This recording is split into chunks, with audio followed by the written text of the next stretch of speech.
içime. Yangınlar dolaşıyor kalbimin en derin yerinde. Seni söyleyebilsem, boşluğa haykırabilsem, belki dönerdi kaderim, belki çözülürdü elim. Kaç bahar geçti sensiz, aman bana dar bugün. Kuyulara inen bir sessizlik seni gizler yüzümün.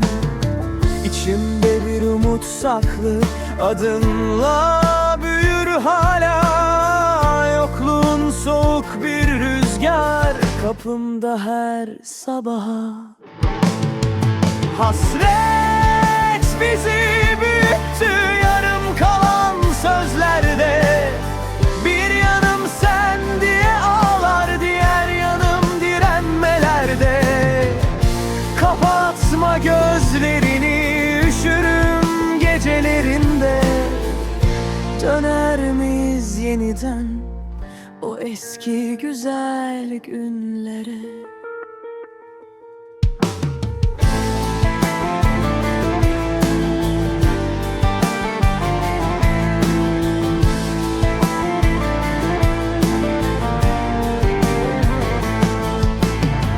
Bir nefesin dokunsa içime, çözülür gecenin bağı.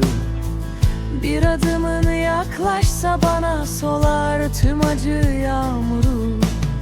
Sesini duysam yeniden düşer ellerimden ağırlık. Bu aşkı taşıdık yıllarca ikimizde, yarım kalmışlık. Hasret bizi büyüttü yarım kalan sözlerde.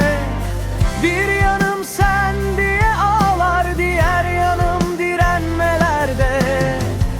Kapatma gözlerini, üşürüm gecelerinde. Belki döneriz yeniden o eski güzel günlere.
Hasret bizi büyüttü yarım kalan sözlerde. Bir yanım sen diye ağlar, diğer yanım direnmelerde. Kapatma gözlerini, üşürüm gecelerinde. Belki döneriz yeniden o eski güzel günlere.